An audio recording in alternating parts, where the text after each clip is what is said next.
አናስገባም ሰርገኛ ደጅ ላይ ጥና ወይስ ደግሞ ደጅ ላይ ቆየ ነው የሚባለው። እንግዲህ ደስታዬ የሚገርም ሁኔታ ተልኮ ተደርጎ የማይታወቅ የሽማግሌ ፕሮግራም አዘጋጅቶ እንግዲህ ሩትዬን ለማግባት ተዘጋጅቷል ማለት ነው። የሽማግሌ ቀን ተቆርጧል ብሏል። እኔ አይደለሁም ያልኩት።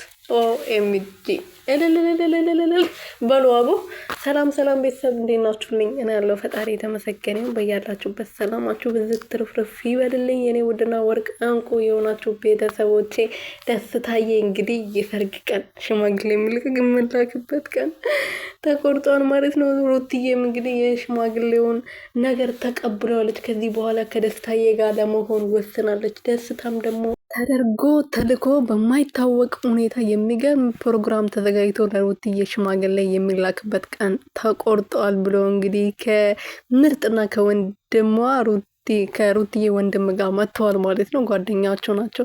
ብዙ ጊዜ ለሷ ይከራከራል ማለት ነው። እና ዛሬ ደግሞ እንግዲህ ደስታ አስደስቶናል። ኦኤምጂ አረ ይመቻቸው። አብርሃም እንግዲህ ያው ተበለክ መጀመሪያ ሩትዬን አንተ እኮ እንደ ቀላል ስላገኛት እኮ ነው እንደዚህ አገር እያዘለን ለቀቅልኝ ያልከው። ደስታ ግን ብዙ ነገር ለፍቶ ከአውሮፓ ድረስ መጥቶ ብዙ ዋጋ ከፍሎ ነው ሩትዬን ያገኛት። ስለዚህ ሩትዬ ደግሞ እንደ አንተ በቀላሉ አትገኝለትም።